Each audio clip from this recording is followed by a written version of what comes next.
Well, how are you doing? Well, I have a lot on my mind, actually. Oh, please unburden yourself. Well, for anybody listening, just know it says horror with Marchese and Buller because we're two horror writers, and it's just And our thoughts on everything. yeah, just because it says horror, it doesn't mean that's all we discuss. I mean, we talk about food, we talk about video games, we talk about what we're doing in our personal lives, we talk about writing. Just like two friends just calling each other from across the Atlantic and having a good old chin wag. Wait, it actually is that. It is exactly that. So No, I'm not going to even ask what a chinwag is. a chin wag, it took me. Oh, I do apologise for using my English slang. It means to talk. A chin wag. A Oh, chin okay. wag. WAG, like you're wagging your chin like the dog wags its tail, you know? I posted a couple of posts on Twitter, and it was I believe from two different writers, and obviously they still use social media. It all depends on how you use it. If you have a lot of discipline, you can do what I'm doing, where you disable the notifications and you just check it at certain intervals during the day. Yeah. But there's some people who just need to go totally off of it because they're just checking their phones, and I've noticed this lately. Everybody's face is buried in their phone constantly. No, absolutely. You know, even my friend Anne, he's my boss's boss as well. But I get on well with the guy, you know. Yeah. But he's in Japan at the moment, and he posted a sign, you know, that in Japanese it had the English underneath of it saying, "Please don't walk with your head in your phone. Make sure you're looking about you when you're walking." Basically, so it's just an indication of where society's come, where the street signs tell you not to keep your head in your phone. Well, that's what they want to do. I think it was in New York. They want to actually make a law where you're not looking at your phone as you're crossing the street. And I can understand this, but it's like, if you're, and the guys, and one of the parts in the article, WC Marchese, you'll see my Twitter, the articles, they're just recent, and basically the guy says, when you put down your phone and when you're not using it and you're not getting these constant notifications, you actually look around and you see the beauty of life. You see, and as writers, I noticed today, I was looking at these people interact with each other, and I was like, they were showing each other their grandsons or something, and I'm saying, wow, look at this. It gives you ideas for your story. I mean, if you're constantly looking at Twitter and looking at what other people are saying and worrying about what they're thinking about you, that's your confidence goes down because you're worrying about, is this one going to like this tweet? Are they going to like what I said here? Instead of just writing what you feel and just getting it out, and then not worrying about what people say, because there's going to be people that don't like things you say, there's going to be people that like things you say. And he said, one of the articles was basically when Steve Jobs first created the iPhone, there was no app store. He didn't know what was going to happen, that people, like, the phones were going to become our companions as they are now. Where back then the phone was created to be a helpful tool, and then you put it down. You make a phone call or locate something on the Google Maps, and then you put it down and you go and do it and get on with life. Oh, absolutely. It I am about declogging your mind a little bit. that too. But yeah, and so the problem with smartphones is, like you say, it does take up a lot of your time, and you sat there and you're always tempted to sort of just pick up your phone rather than do something else. Yeah. Even when writing, it's a brilliant sort of time waster, isn't it? When you have a cell phone and you see they're calling your name when you try to write, just to take your mind off it for a second. Yeah. But have you heard of Mary Kondo? She has a TV series. I believe it's on Netflix. I've not seen it, but I've been told a little bit about it. Yeah. And she's basically into like feng shui in your life. So there are 5 sort of stages to her philosophy, and each one involves organising and tidying different elements of your life. And number 1, funnily enough, is books. So number 1 rule to sort of declutter your house: gather up all the books and then sell or give to charity the ones that aren't going to enrich your life anymore. So if it's a book and you're just keeping it for the sake of keeping it, get rid of it, hand it to charity, or or whatever. Only keep the things that have got a sentimental reason, or there's a good reason why you're keeping it. Yeah, that's why I like the Kindle also. Like, I only get physical books for certain things. Yeah. I think stage 2 is clothes. So you do the same with clothes. You empty your wardrobe, you lay everything out. The stuff that you haven't wore for a while, give it to charity, throw it away, whatever you need to do. Only keep the things that you absolutely need. And then it moves on, and I think it was up to stage 5. Stage 5 is sentimental things. So then you sort of put out all the stuff that's sentimental in your life, and you sort of decide which sentimental things you can do without. You know, give to another love, give to your sister or your brother or your parents. She's on Netflix or YouTube? I think it's Netflix. Because my wife was watching someone like that on YouTube just yesterday, and she was. Well, it might have been a clip from Netflix or something. I don't know. But it's like a woman. Oh no, it was called something about like the minimalist mom.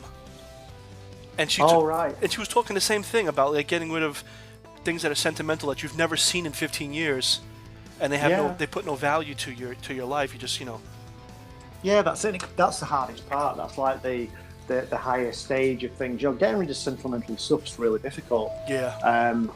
But yeah, she does that, and I know it's sort of going off on a bit of a tangent, but it's the whole thing with the smartphones as well, sort of decluttering your mind. I've often thought of having like one night of the week or something where we literally just get our mobile phones and we just throw them in a drawer, you know, and just don't look at them all night. Sometimes I do it self-enforced, like my phone charger's upstairs in the bedroom, so I'll put my phone on charge upstairs. I can hear it down here if it goes off anyway. If someone rings me or there's something urgent, I can hear it ringing, you know, but leave it and just ignore it all night. But it's really hard. It's harder than you think. And it makes you think how dependent we are on these things. And it's that whole feng shui thing. By being dependent on stuff like that, you become a slave to it. And, you know, your time's invested in it. So social media is very similar. It just pulls you in all the time. I look at Facebook now, even though I don't like Facebook, and I don't really have a lot on there. I occasionally post up something sentimental or something that I've done with the family on there so that other members of my family can see it.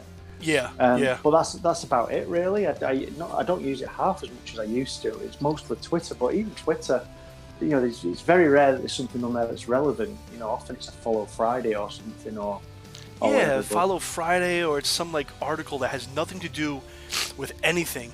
You know, I posted those articles because they were useful. I felt there was something I was reading, but or something funny, like something that pertains to what you were, I guess, trying to you know, what you're feeling or trying to get across or something. But the guy even goes so far as to say delete all the social media apps from your phone so you don't, you know. All I did was I just put it so I don't get the notifications.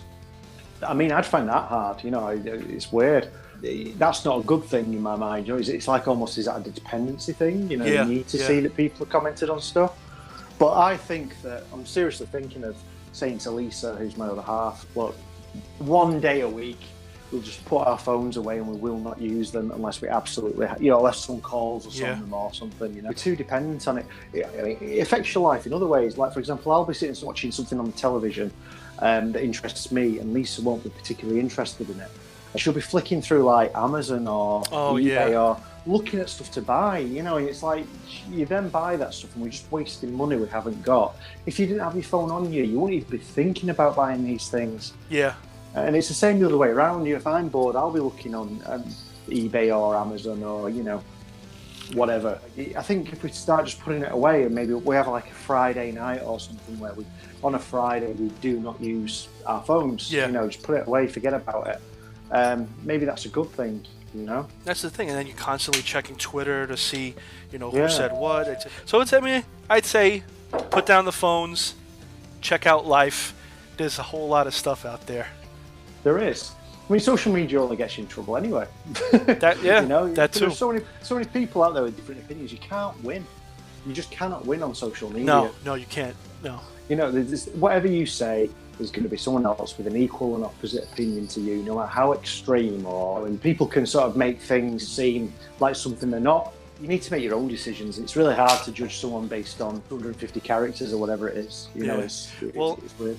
On a final point, I heard this comedian, he said the other day, I was last night on this show I watched, he said, you know, when I post stuff on Twitter, I basically post funny videos or me working out at the gym, because I want to keep my job, you know? So you get these people cursing and everything, and it's like, then they get fired, and then they rant about that, and it's like, dude, look at what you're posting. Anyway, check that out. See how it feels. See if you come back to life. You know, you can still check it. I'm not saying don't check it. You still got to get your stuff out there. You still got to post, you know. But just, you know, look at stuff that's relevant to you. Don't like don't look at the depressing videos of things that you can't control. Just, you know. Yeah, it's like I was saying to you the other day. I got 2 emails. One from, well, both from separate publishers, and one of them was showing me an illustration that's going to go with one of my stories, and it was absolutely beautiful. Yeah. And I was like, wow, this is really, really, really nice.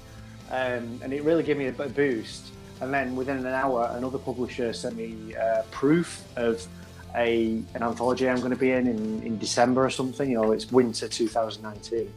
And that gave me a boost. But those moments are few and far between.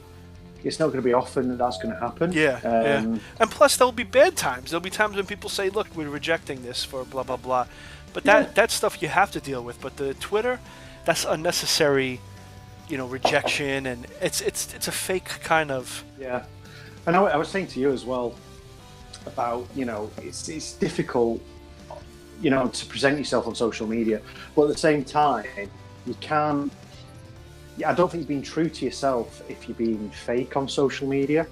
I don't think you're being true to yourself if you're going out there projecting niceness all the time. Yeah. I don't think, you know, oh, I love this, I love that, I love this.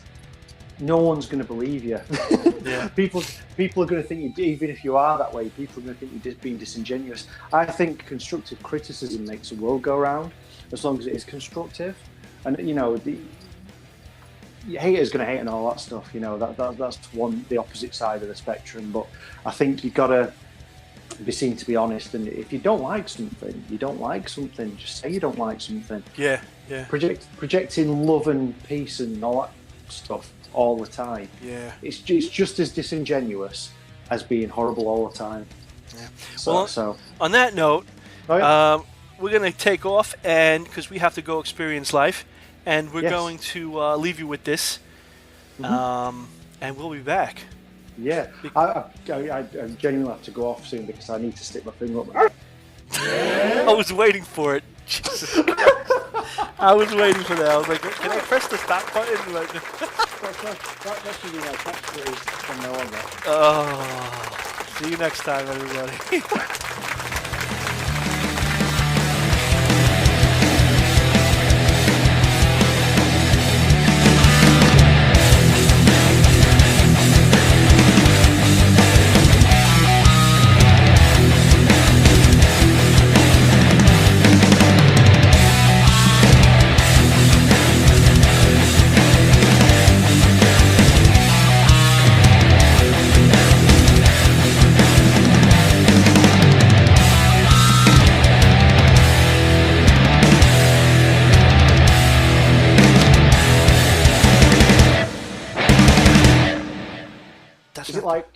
Is it like when you stick your finger up your...